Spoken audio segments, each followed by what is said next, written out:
Ibu Saudara kekasih dalam Tuhan Yesus Kristus. Ketemu lagi kita pada malam ini dalam ibadah keluarga yang bertempat di keluarga Ibu Lincelasut, Oma Lincelasut. Bersama-sama kita akan beribadah, memuji, memuliakan nama Tuhan. Bapak Ibu, sebelum kita memulai ibadah kita, mari bersama-sama kita bersaat teduh. Bersama Dia hatiku tenang, walau hidup penuh tantangan. Bapak Saudara yang terkasih dalam Tuhan, kita akan memulaikan ibadah kita bersama Oma Lincelasut di tempat ini. Kita bernyanyi dari Kidung Jemaat nomor 26, baitnya yang pertama saja. Maafkanlah dengan doamu, Yesus penebus. Orang lain kau hampiri, jangan jalan terus. Yesus Tuhan, dengar doaku. Orang lain kau hampiri, jangan jalan terus. Mari kita tundukkan kepala, kita berdoa kepada Tuhan. Ya Tuhan, ya Bapa, bersama Oma Lincelasut di tempat ini, kami mau beribadah kepadamu dalam ibadah keluarga. Sertailah ibadah kami dari awal, pertengahan, hingga pada akhirnya.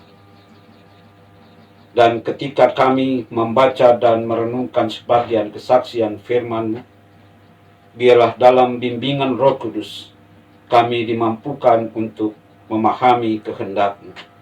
Di dalam Yesus Kristus kami berdoa. Amin. Bapak Saudara yang terkasih di dalam Tuhan, pembacaan firman Tuhan pada malam hari ini terambil dari kitab Kidung Agung pasal 2. Kidung Agung pasal 2 ayat 16 sampai ayatnya yang ke-17.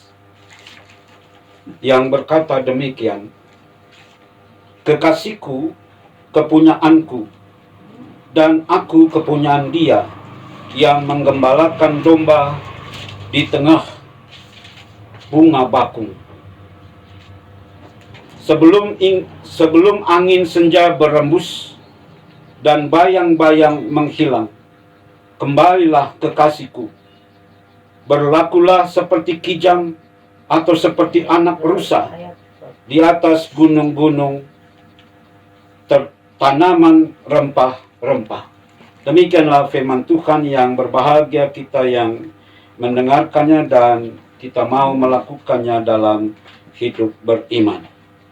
Bapak Saudara yang terkasih di dalam Tuhan, pada malam ini saya akan menghibur Oma Lasut. Sudah lama tidak jumpa dengan Oma Lasut. Berapa bulan ya Oma Lasut? Iya. 4 bulan ya, kurang lebih ya. Kita bersyukur bahwa kita bisa berjumpa dengan Oma Lasut dalam keadaan yang sehat. Puji Tuhan. Tapi Oma Lasut, saya tidak nyanyi lagu rohani. Saya sekali-sekali mau nyanyi lagu dunia dulu ya. Daripada Oma kita mikirin COVID, mendingan kita nyanyi. Seperti ini lagunya.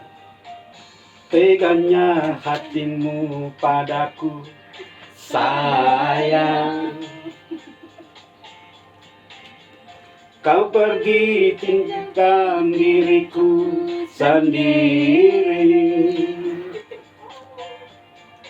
Aku tahu, engkau pun tahu, maka pun tak mungkin memisahkan kita. apakah salahku padamu, sayang? Kau diam, kau marah, kau benci padaku. Semua tahu, burung pun tahu, hatiku hanyalah milikmu seorang. Kau tercipta hanya untukku, aku lahir hanya untukmu. Janganlah bimbang, janganlah ragu, hanyalah aku, hanyalah dikau. Bapak saudara yang terkasih di rumah, pada malam hari ini seperti tadi sudah saya katakan, daripada kita mikirin COVID, mendingan kita bernyanyi. Dan memang pasti ada yang bertanya mungkin ya, kenapa kok Pak Pendeta tidak ambil lagu-lagu rohani gitu? Kan banyak lagu-lagu rohani. Kenapa Pak Pendeta kok bernyanyi lagu-lagu seperti itu, lagu-lagu dunia? Bapak saudara yang terkasih dalam Tuhan, lagu tadi itu menggambarkan firman yang kita mau bahas malam ini. Bapak saudara yang terkasih di dalam Tuhan, pada ayat 15 dalam pasal 2 kitab Kidung Agung ini, di sana mau dikatakan ada dua insan yang saling mencintai dan saling mengasihi. Bahkan sesungguhnya di ayat 15 itu nampak bahwa mereka begitu dekat, mereka begitu akrab, mereka begitu mesra. Bahkan seperti lagu Betaria Sonata tadi. Aku tercipta untukmu dan engkau lahir untukku. Bayangkan betapa indahnya cinta. Aku tercipta untukmu dan engkau lahir untukku. Luar biasa, bagi saudara. Tetapi di ayat 15, kedua insan ini masih ada di dalam keraguan atas cinta yang satu terhadap yang lain. Maka kalau di ayat 15 di sana disinggung soal rubah-rubah. Rubah itu sejenis serigala, tetapi rubah itu lebih kecil. Mungkin bisa dikatakan kalau rubah itu semacam anjing liar. Serigala tubuhnya lebih besar. Tetapi Bapak Saudara, keganasan antara serigala dengan rubah, itu rubah lebih ganas. Bahkan kemampuan rubah itu menggali tanah. Jadi sekalipun kita dibatasi oleh dinding, ketika kita dikejar oleh rubah, maka dia akan menggali tanah dan dia bisa tembus ke tempat di mana kita ada. Begitulah rubah. Nah, keraguan yang ada pada ayat 15 itu, di antara mereka adalah adanya rubah-rubah itu, inilah yang dikatakan ada orang yang ketiga. Ini bahaya. Mereka ragu, khususnya si gadis dalam bacaan kita ini, dia merasa ragu kalau pemudanya diambil oleh rubah-rubah itu. Tapi pada ayat yang ke-16, Bapak Saudara, agaknya mereka mampu melewati keraguan atau keraguan di antara satu terhadap yang lain. Keraguan itu sudah berlalu. Dan yang ingin dikatakan di dalam ayat 16 ini, Bapak Saudara, adalah bahwa lalu mereka memiliki satu pemahaman yang sama, dan itu sangat bersifat eksklusif atau tertutup dalam pengertian begini, bahwa mereka masing-masing berjanji, dua insan ini berjanji bahwa mereka tidak akan memberikan hati kepada orang lain. Mereka menemukan sebuah kemantapan hati untuk saling mencintai satu terhadap yang lain. Itu sebabnya mereka menutup diri untuk orang yang ketiga. Dia tidak akan perkenankan, si pemuda tidak akan perkenankan ketika si kekasihnya membuka hati untuk orang lain. Dan sebaliknya, sang perempuan juga tidak akan membiarkan sang pemuda memberikan hati kepada orang lain. Mereka menemukan kemantapan cinta di antara mereka. Bahkan Bapak Saudara yang terkasih dalam Tuhan, bagaimana mereka saling benar-benar mengasihi dan mereka benar-benar saling merindukan satu dengan yang lain. Seakan-akan mereka tidak mau terpisah satu terhadap yang lain. Karena begitu kuatnya cinta, begitu kuatnya kerinduan antara satu terhadap yang lain yang ada pada kedua insan yang sedang, boleh dikatakan bukan sedang jatuh cinta, tapi dalam situasi yang penuh dengan kasmaran. Begitulah kira-kira Bapak Saudara yang tergambar di ayatnya yang ke-16. Nah, Bapak Saudara yang terkasih dalam Tuhan, ketika kita di ayat 16 ini mau digambarkan bagaimana dua insan itu mereka merasa tidak bisa lagi terpisah satu dengan yang lain. Itu ibaratnya kalau dalam Kejadian 2 ayat 23, bagaimana Adam mengatakan kepada perempuan, inilah tulang dari tulangku dan inilah daging dari dagingku. Jadi Bapak Saudara, kalau kita mengacu pada Kejadian 2 ayat 23, maka di sana akan dikatakan daging ini tidak pernah bisa terlepas dari tulang. Tulang juga tidak pernah bisa terlepas dari daging.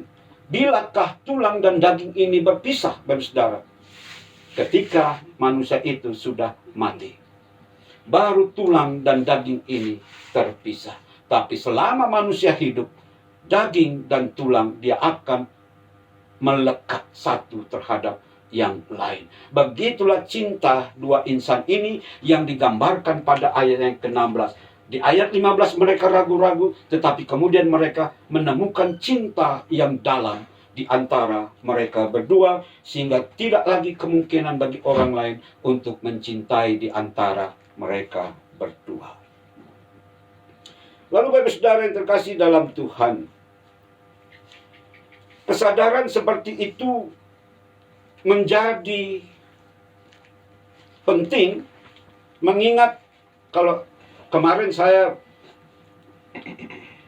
waktu mengajar katekisasi, saya sedikit sampaikan kepada anak-anak katekisan bahwa kalau kita mengacu pada statistik kependudukan, maka perempuan itu lebih banyak daripada laki-laki. Kalau perempuan itu lebih banyak dan laki-laki itu sedikit, maka seorang laki-laki punya nilai yang tinggi. Kenapa saya katakan laki-laki punya nilai yang tinggi? Laki-laki menjadi rebutan para kaum perempuan. Berbahagialah hai kaum laki-laki. Tapi bukan berarti bapak-bapak terus mau cari lagi. Tapi ini mau dikatakan Bapak Ibu yang terkasih dalam Tuhan adalah bahwa kepincangan antara kelahiran anak perempuan dan anak laki-laki, sekali lagi, membuat laki-laki punya nilai tinggi. Nah, hanya ada akibatnya. Kalau tadi saya katakan, kalau bapak-bapak yang di rumah sudah punya yang dicintai, jangan cari-cari lagi. Di satu sisi, laki-laki punya nilai yang tinggi, di satu sisi, perempuan menjadi korban percintaan. Jadi hati-hati bagi kaum perempuan. Jangan mau jadi korban percintaan. Laki-laki, walaupun tadi saya katakan dia punya harga tinggi, dia punya nilai tinggi, bukan berarti untuk menggandakan. Begitu Bapak Ibu Saudara. Begitulah yang dikatakan dalam ayat 16.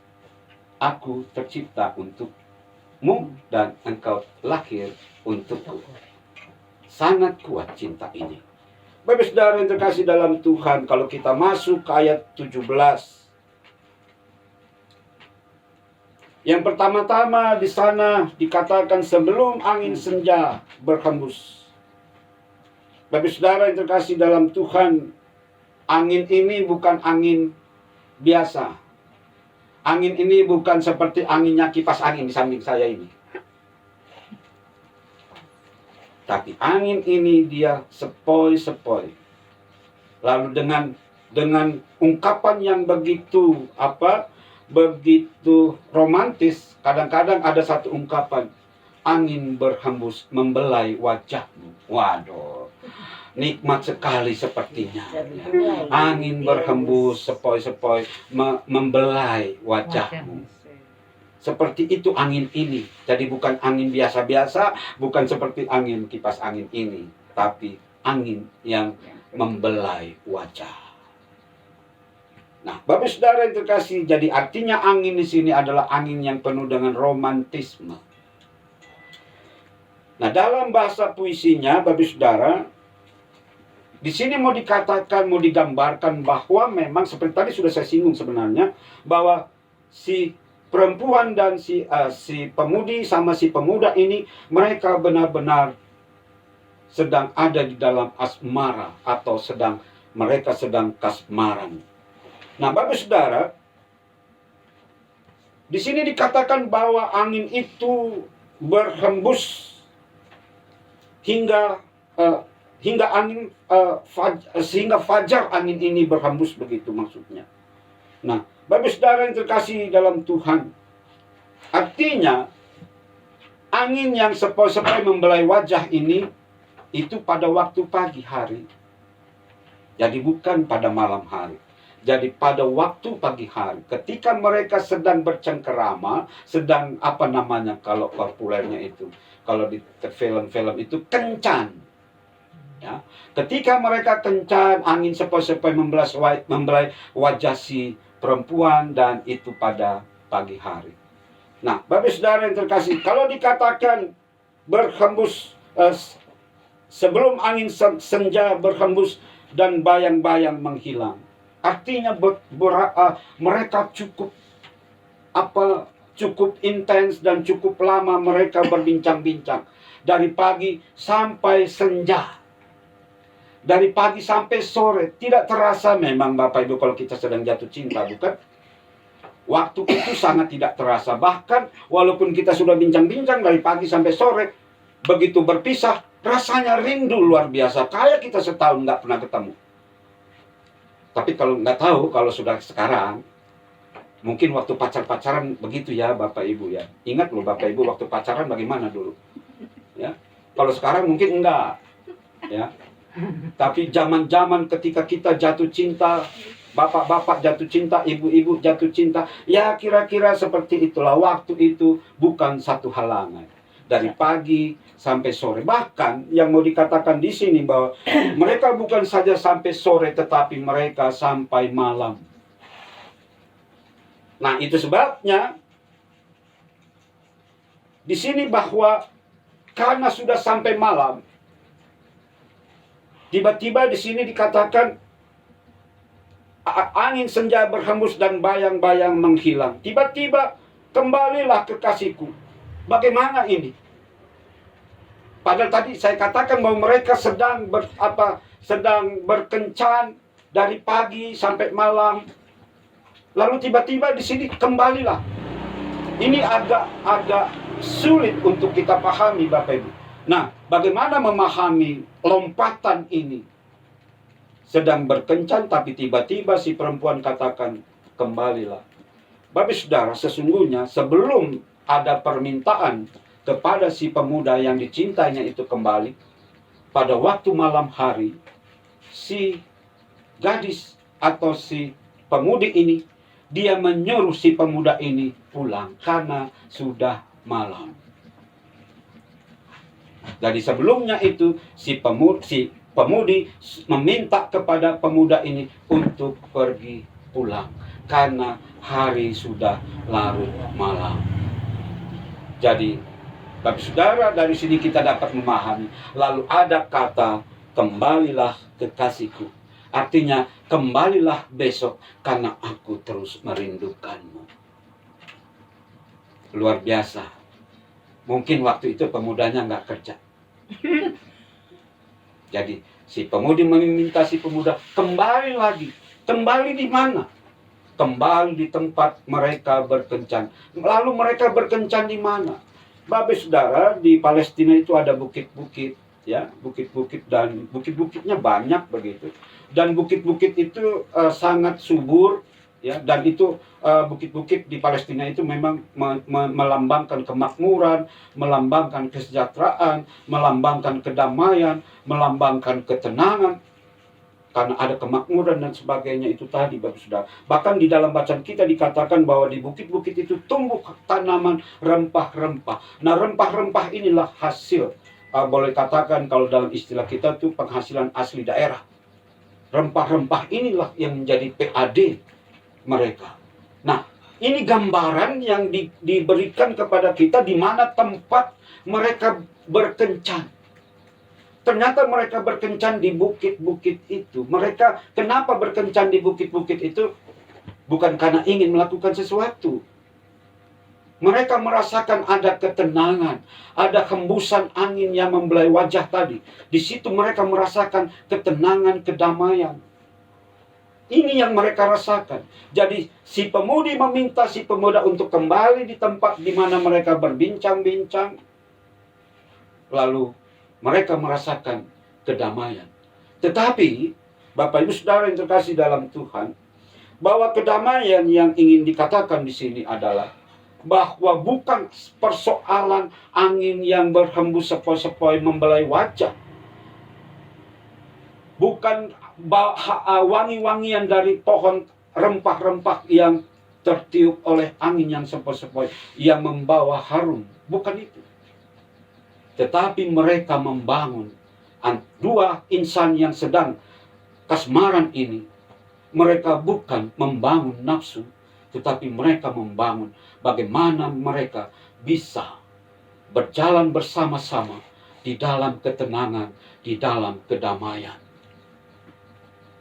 Kembalilah, kata sang kekasih. Berlakulah seperti kijang atau seperti anak rusa di atas gunung-gunung tanaman rempah-rempah. Jadi mereka membangun cinta. Cinta yang penuh dengan kedamaian. Cinta yang murni. Cinta yang tulus di antara mereka. Cinta yang tulus inilah, cinta yang murni inilah yang membawa kedua insan ini mengalami kedamaian.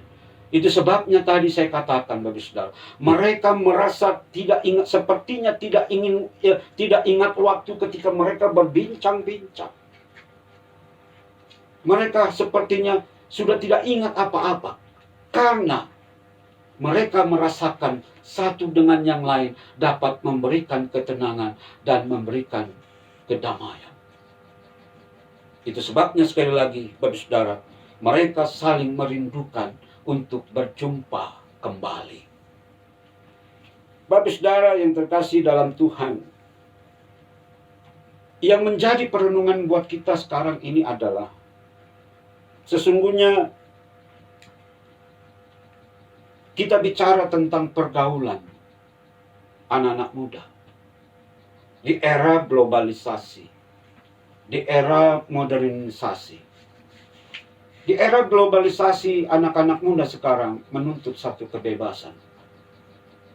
Bukan saja menuntut kebebasan untuk berpikir. Bukan saja mereka menuntut kebebasan untuk berpendapat.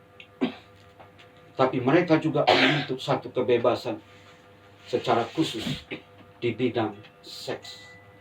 Inilah tuntutan anak-anak muda sekarang.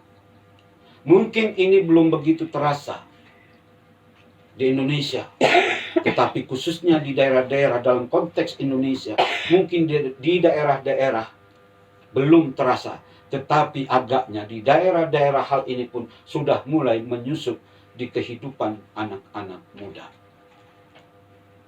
Bapak Saudara yang terkasih dalam Tuhan, saya ingat waktu saya ada di daerah Perawang, di Pekanbaru, ketika saya ditempatkan di sana, di depan gereja itu ada pipa gas milik Pertamina yang menyalurkan minyak mentah ke Pertamina untuk diolah atau dikirim ke pusat atau dikirim kemana saja.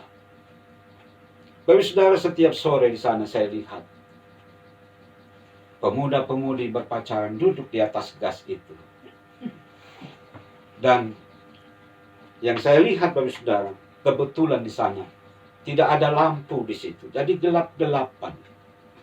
Yang saya waktu itu berpikir, jangan sampai gas itu meledak. Mereka asik-asik, tiba-tiba gas itu meledak. Nah, Bapak saudara, itu yang saya tadi katakan, agaknya hal seperti ini itu sudah merayap masuk ke daerah-daerah. Kalau di kota besar, Bapak saudara, sesungguhnya bicara kebebasan seks ini bukan sesuatu yang rahasia lagi di kalangan anak muda. Bapak saudara, firman ini mau mengingatkan kita. Mengingatkan kita khususnya untuk anak-anak kita yang sudah beranjak dewasa. Kita sebagai orang tua jangan sampai lepas kontrol terhadap anak-anak kita. Kalau orang tua sempat lepas kontrol kepada anak-anak kita, maka di dalam mereka menjalin cinta tidak seperti pemuda dan pemudi yang ada di Kidung Agung ini. Yang paling menarik Bapak saudara dalam bacaan kita adalah justru datang dari si wanita, datang dari si pemudi yang meminta si pemuda untuk pulang. Bayangkan Bapak saudara, si pemudi meminta si pemuda itu untuk pulang. Kenapa? Karena ada rasa hormat terhadap si pemuda, juga rasa hormat terhadap dirinya sendiri. Sehingga mereka berjumpa bukan untuk melakukan hal-hal yang melanggar tatanan yang ada, tapi justru karena ada tatanan yang harus mereka perhatikan, maka mereka menjaga kehormatan mereka berdua. Inilah Bapak saudara yang menjadi pesan bagi kita, khususnya bagi kita yang punya anak-anak yang beranjak dewasa. Mari kita perhatikan, mari kita didik mereka, mari kita ajar mereka. Jangan sampai mereka keluar dari tatanan-tatanan yang ada. Apakah itu dalam tatanan iman, apakah itu dalam tatanan masyarakat, apakah dalam tatanan keluarga kita. Mari kita jaga anak-anak kita, agar anak-anak kita ketika mereka saling jatuh cinta, tapi mereka juga saling menghormati satu terhadap yang lain. Bapak saudara, pembacaan ini berat buat saya. Beratnya apa? Bacaannya Kidung Agung, tuan rumahnya Oma Lasu. Bingung saya sebenarnya. Di tempat Oma Lasu bicara tentang percintaan, tapi sekali lagi pasangannya ada. mungkin Oma nanti jadi ingat lagi dengan si Opa. Si Oma jatuh cinta. Jadi Bapak saudara yang terkasih dalam Tuhan, itu bukan kehendak saya, tapi firman Tuhan Cuma kenal yang sebulan berbicara mereka. kepada kita semua. Tuhan memberkati kita. Amin. Bapak saudara, mari kita naikkan doa syukur syafaat kita, mari kita berdoa. Ya Tuhan, ya Bapa, terima kasih atas sapaan firman-Mu pada malam hari ini, yang mengingatkan kami sebagai orang tua khususnya terkait dengan kehidupan anak-anak kami, khususnya mereka yang beranjak dewasa. Kebutuhan akan pendamping hidup, kebutuhan akan teman bicara.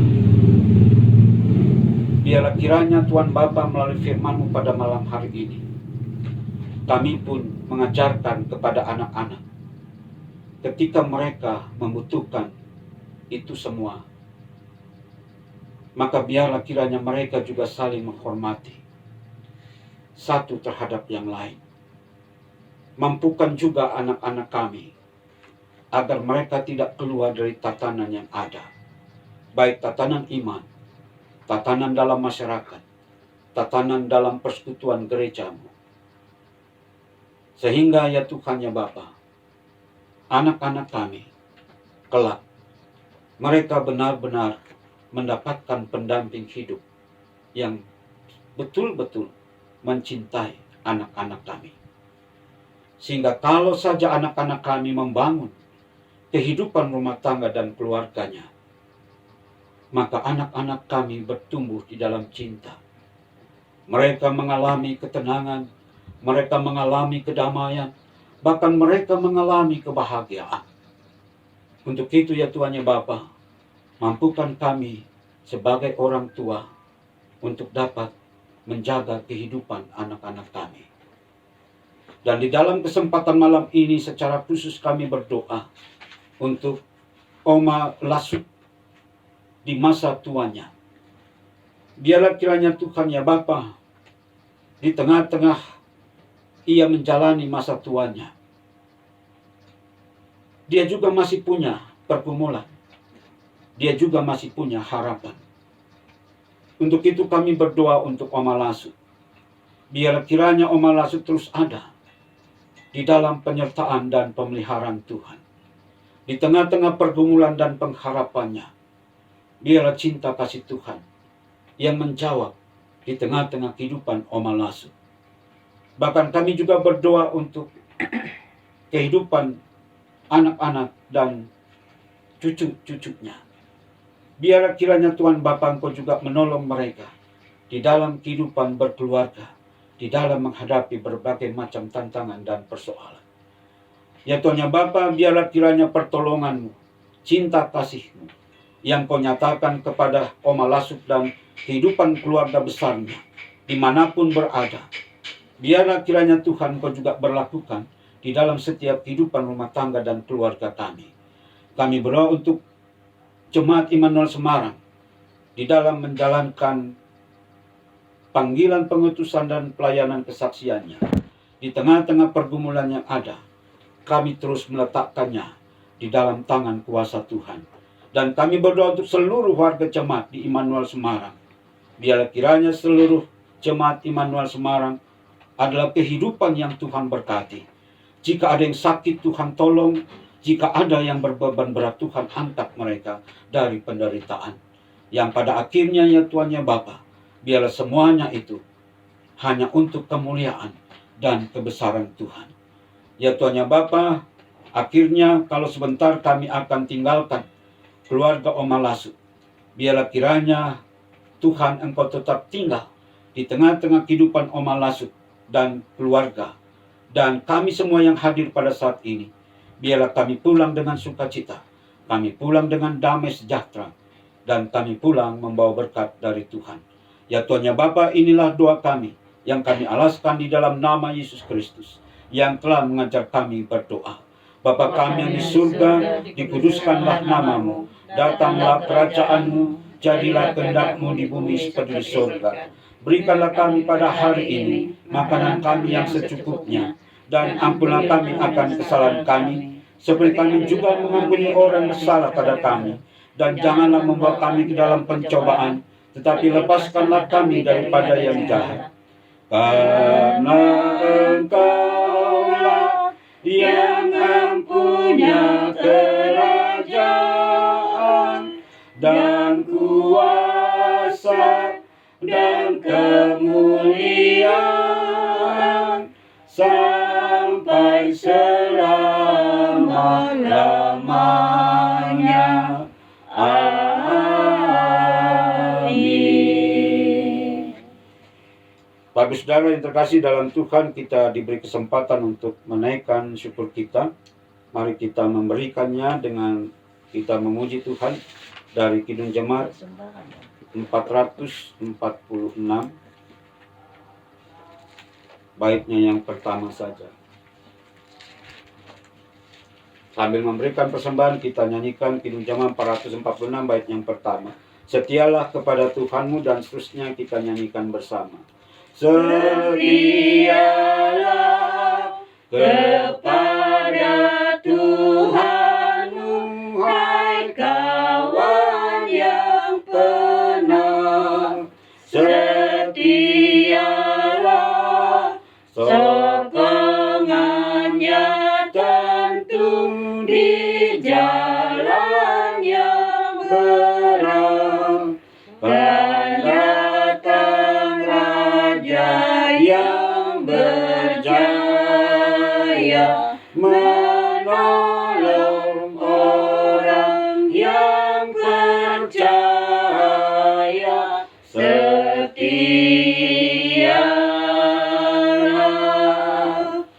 Bapak Saudara, saya undang untuk berdiri. Mari kita doakan pemberian syukur kita. Kita berdoa. Ya Tuhan, ya Bapa, kami sungguh merasakan berkat-berkat-Mu di dalam kehidupan kami. Kalau kami memberikan persembahan pada malam hari ini, sesungguhnya masih belum seimbang dengan apa yang Kau berikan bagi kami. Tapi biarlah apa yang sudah kami berikan ini, ya Tuhan, ya Bapa, Engkau yang mencukupkannya, sehingga persembahan ini dapat dipakai di dalam menjalankan panggilan pengutusan, juga pelayanan dan kesaksian bagi jemaat Immanuel Semarang. Untuk itu ya Tuhan yang Bapa, kuduskanlah persembahan ini.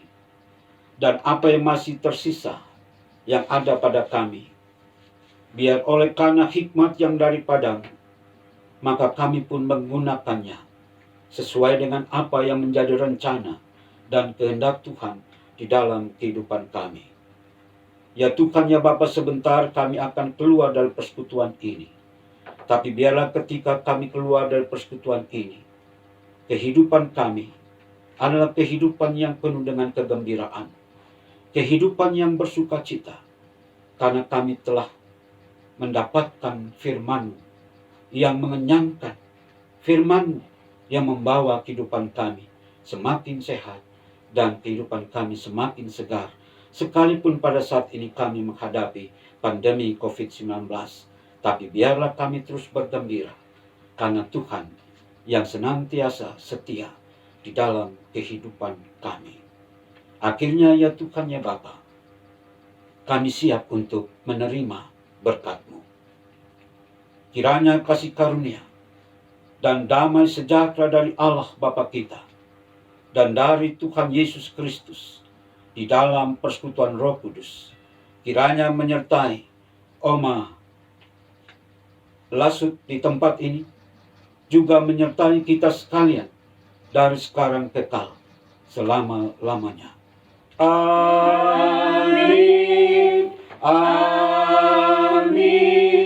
Amin.